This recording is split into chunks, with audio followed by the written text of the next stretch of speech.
안녕하세요. 보금자리교회 이상준 목사입니다. 오늘은 여러분과 함께 요한계시록 5번째 시간을 시작하기를 원합니다. 오늘은 서머나교회를 살펴볼 겁니다. 우리가 지난주에 에베소 교회를 살펴봤죠. 오늘은 서머나교회를 함께 살펴보면서 예수님께서 서머나교회를 향해서 무엇이라고 말씀하셨고 또 그것이 오늘날 우리에게는 또 어떤 의미가 있는지를 함께 말씀을 통해서 좀 진지하게 또 깊이 살펴보기를 원합니다. 자, 우리가 먼저 말씀을 같이 읽을까요? 요한계시록 2장 8절부터 11절까지를 우리 세 번역으로 함께 읽고 우리 말씀을 같이 하나하나 살펴보죠. 자, 같이 읽겠습니다. 서머나 교회의 심부름꾼에게 이렇게 써보내라. 처음이요 마지막이요 죽으셨다가 살아나신 분이 이렇게 말씀하신다. 나는 내가 당한 환난과 궁핍을 알고 있다. 그런데 사실 너는 부유하다. 또 자칭 유대 사람이라는 자들에게서 내가 비방을 당하고 있는 것도 나는 알고 있다. 그러나 사실 그들은 유대인이 아니라 사탄의 무리다. 내가 장차 받을 고난을 두려워하지 말아라. 보아라, 악마가 너희를 시험하여 넘어뜨리려고 너희 가운데서 몇 사람을 감옥에다가 집어넣으려고 한다. 너희는 열흘 동안 환난을 당할 것이다. 죽도록 충성하여라. 그리하면 내가 생명의 면류관을 너에게 주겠다. 귀가 있는 사람은 성령이 교회들에게 하시는 말씀을 들어라. 이기는 사람은 둘째 사망의 일을 받지 않을 것이다. 아멘. 자, 우리가 먼저 서머나 교회의 위치를 다시 한번 확인해 봤으면 좋겠습니다. 반모섬은 여기 있다고 말씀드렸죠. 그 다음에 에베소, 그 위에 서머나가 있습니다. 그래서 말씀드린 것처럼 이렇게 에베소로부터 해서 도로가 연결되어 있었다라고 말씀드렸고, 그렇기 때문에 이제 첫 번째가 에베소라고 하면 그 길을 따라 올라가다 보니까 두 번째 이제 서머나를 만나게 된 거죠. 그래서 두 번째 교회가 이제 서머나 교회가 됐습니다. 그러면 서머나 교회가 어떤 교회이고 또 그 교회가 위치한 서머나라고 하는 도시는 또 어떤 곳인지를 먼저 간략하게 살펴보는 게 말씀을 이해하는 데 도움이 될 것 같습니다. 자, 서머나 도시는요, 에게해 연안의 아주 중요한 항구 도시였다는 거예요. 그리고 이제 아름다운 미항이었다. 미항이었다. 그 다음에 아시아의 최대 도시인 에베소와 경쟁할 만큼. 그래서 우리가 지난번에 말씀드렸죠.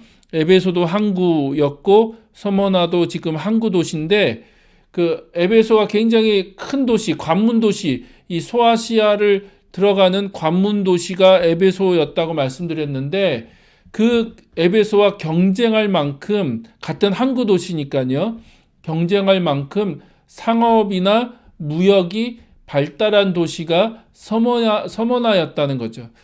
자, 특히 이제 이 서머나가 아름다운 자연 환경을 가지고 있는 미항인데 그 이유는 여기 북쪽으로도 그렇고 동쪽으로 그리고 남쪽으로 육지로 이렇게 둘러싸여 있다는 게 육지로 둘러싸여 있어서 굉장히 아름답다고 그래요. 굉장히 아름다운 항구였고 그 다음에 도로망이 발달돼 있었고 그래서 배가 이제 서머나로 들어와서 여기 서머나를 통해서 이 발달된 도로망을 통해서 이렇게 그 상업과 무역이 이루어졌던 그런 곳이었다는 거고 그 다음에 활발한 무역, 방금 이 바다로 해서 활발한 무역이 이루어졌고 그 다음에 우리가 뒤에서 이제 또 구체적으로 살펴보겠지만 황제 숭배의 중심지 역할을 했던 도시가 서머나였다는 거죠. 그래서 황제를 위한 신전을 지어서 그들 스스로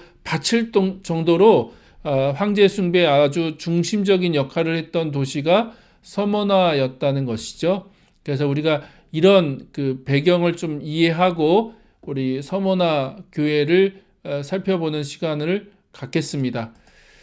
자, 이 부분은 계속해서 말씀드렸기 때문에 여러분이 머릿속에 그냥 기억해 두셨으면 좋겠습니다. 그리고 7교회가 이제 우리 5교회 남았지만 앞으로 그 교회들을 살펴볼 때마다 이 내용들이 계속 등장할 것이기 때문에 아마 여러분이 자연적으로 머리에 암송이 되실 수도 있는데 하여튼 이 7개 항목을 잘 기억해 두시면 좋겠고요.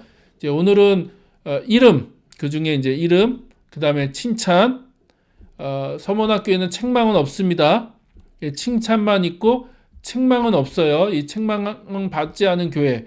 어떻게 보면 굉장히 이상적인 교회죠. 예수님으로부터 칭찬만 들었고 책망이 없었던 교회로 아주 유명하죠. 그 다음에 이제 권면, 그 다음에 약속이라고 하는 이 부분만 우리가 중점적으로 살펴볼 겁니다. 그러니까 세 번에 나눠서 오늘도 이제 3부로 나눠서 이 부분을 중점적으로 살펴보기를 원합니다.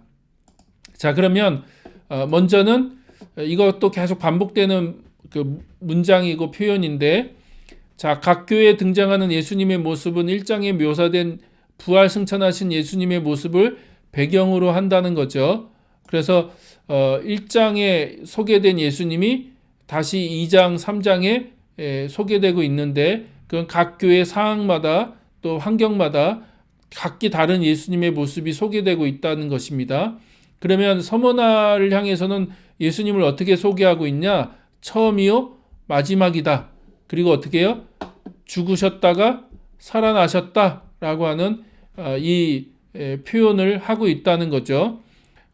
이것이 이제 1장에 나온 표현을 다시 한번 반복하는 것이다라고 얘기 드렸는데, 그것도 우리가 이제 다시 한번 이 표를 통해서 확인해 봤으면 좋겠는데, 이게 서머나 교회를 향한 표현인데 어디에 1장에 나와 있습니까? 여기 박스 밑에 이게 예수님이 직접 하신 내용인데, 직접 말하신 내용인데, 두려워하지 말아라. 나는 처음이며 마지막이요. 나는 한번 죽었으나 영원 무궁하도록 살아 있어서라고 자기를 소개하고 계신 거죠. 근데 이 내용이 그대로 어디에 들어가 있어요? 예, 여기 그대로 들어가 있죠. 반복해서 들어가 있다는 겁니다.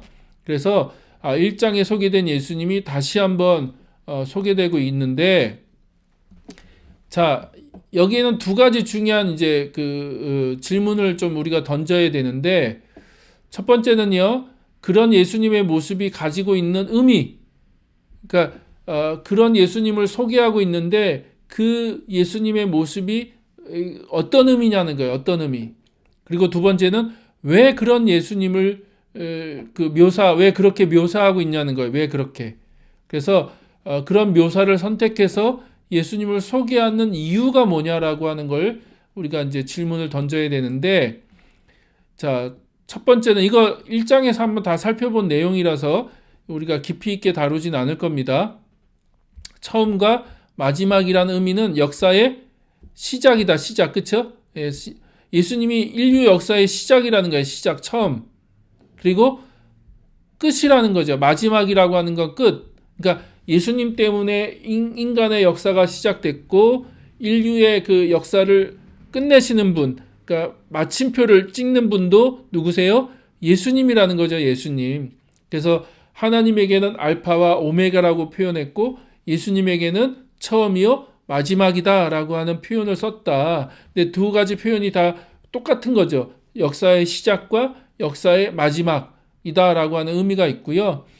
그것은 역사의 주관자 또 통치자가 예수님이라는 거죠. 예수님이 역사의 문을 여신 분이고 또 그 역사의 문을 닫으시는 분이시다라고 하는 건 역사의 주관자, 통치자, 왕이시라는 의미를 가지고 있다는 거죠.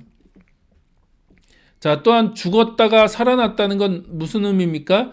그러니까 예수님의 부활, 그렇죠? 예수님의 부활을 강조하는 표현이기도 하지만 맞아요. 부활을 강조하는 말은 맞아요. 근데 더 중요한 거, 여기서 더 사실 문맥에서 더 중요한 건 예수님의 죽음과 또 그 고난을 강조하는 표현이라는 거예요. 예수님의 죽음, 예수님의 고난. 자, 예수님이 이 땅에 하나님 나라를 증언하시기 위해서 오셨잖아요. 이 땅에 하나님 나라를 시작하시고 이 땅에 하나님 나라를 완성하시고 이 땅에 하나님 나라를 실현하시기 위해서 예수님이 오셨죠. 그런데 그 하나님 나라를 실현하시기 위해서 어떻게 하셨습니까? 고난을 받으셨다는 거예요. 이 땅에서 고난 받으셨고 그 고난의 끝판왕, 고난의 마지막은 뭐예요? 죽음이죠. 죽음. 사실 우리가 살면서 많은 고난을 당하죠. 뭐 경제적인 고난, 육체적인 고난, 관계의 고난, 여러 가지 고난을 당합니다. 뭐 예기치 않은 고난을 당하기도 하고, 그래서 사람들이 왜 나에게 이런 고난이 찾아오는지 우리가 질문을 던지기도 하잖아요. 근데 그 고난의 가장 끝판왕은 뭡니까? 죽는 거거든요. 죽는 거, 죽음. 근데 예수님이 어떻게 하셨어요? 이 땅에 육신을 입고 오셔서 고난을 당하셨는데 그 고난의 끝이 뭐예요? 죽으셨다는 거예요. 십자가에서 죽으셨다. 그리고 3일 만에 다시 부활하신 거죠. 부활. 자, 그래서 재밌는 건 뭐냐면 예수님이 이 땅에 하나님을 증언하시기 위해 오셨잖아요. 그래서 예수님이 하나님에 대해서 얘기하시고 하늘 아버지에 대해서 얘기하시고, 그리고 그 하늘 아버지가 통치하시고 다스리시는 하나님 나라를 말씀하시고 선포하시고, 또 기적과 능력을 통해서 그 하나님이 지금 이 땅에서 이루어지고 있다, 하나님 나라가 임하고 있다는 것을 몸소 보여주셨고, 또 그것을 성취하시기 위해서 십자가에서 죽으셨잖아요. 근데 3일 만에 하나님이 그 예수님을 다시 살리심으로써 하나님이 뭘 증언하셨냐면 예수님이 메시아야, 예수님이 구원자야, 예수님이 하나님의 아들이야 라고 하는 것을 하나님이 직접 그 부활을 통해서 예수님을 증언하셨죠. 그러니까 재밌죠? 예수님은 하나님을 증언하셨고 하나님의 나라를 증언하셨는데, 하나님은 그 예수님을 죽은 자 가운데 부활시킴으로, 죽은 자 가운데 예수님을 일으키심으로 그 예수님이 구원자다, 메시아다, 그리스도다라고 하는 것을 증언하신 거죠. 그래서 고난이라고 하는 것을 우리가 다시 한번 기억했으면 좋겠고요. 그렇다면 왜 서머나교회를 향해서 그런 예수님, 고난받으시는, 그래서 심지어 죽기까지 하셨던 그 예수님에 대해서 소개하고 있고, 그러나 그 예수님이 죽으신 거로 끝나지 않고 부활하심으로 역사의 시작과 역사의 마지막, 역사를 주관하시고 역사를 통치하시는 분이 되셨다라고 하는 것을 이야기하는 이유가 뭘까요? 그 이유, 왜일까요? 여러분 한번 생각해 보십시오. 자, 이유는 딱 하나예요. 고난. 지금 서머나교회가 어떤 상황이 있다고요? 고난을 받는 상황 가운데 있기 때문에. 그래서 지금 서머나교회는 커다란 고난을 경험하고 있죠. 엄청난 고난을 경험하고 있다. 그래서 그 고난받는 교회를 향해서 고난받으신 예수님, 그리고 죽으신 예수님, 그러나 3일 만에 다시 부활하신 그 예수님을 소개하고 있는 것이죠. 그것이 굉장히 중요한 메시지가 된다. 고난받는 교회를 향해서 그것이 얼마나 중요한 메시지가 되는가 생각해 보셨으면 좋겠고, 그리고 그 예수님이 역사의 주관자시다. 너가 고난받고 있는 이 역사, 이 삶, 이 땅에서 우리가 고난받고 있잖아요. 근데 그 모든 것을 주관하시고 통치하시는 분이 누구세요? 예수님이다 라고 하는 얘기를 하고 있는 거죠. 그게 고난받는 교회에게는 어떤 의미일까요? 여러분이 다시 한번 좀 생각해 보시고 우리가 1부를 좀 마무리했으면 좋겠습니다. 그리고 그거에 대한 더 자세한 내용은 2부에서 우리가 다루도록 하겠습니다. 예, 그러면 2부에서 뵙겠습니다.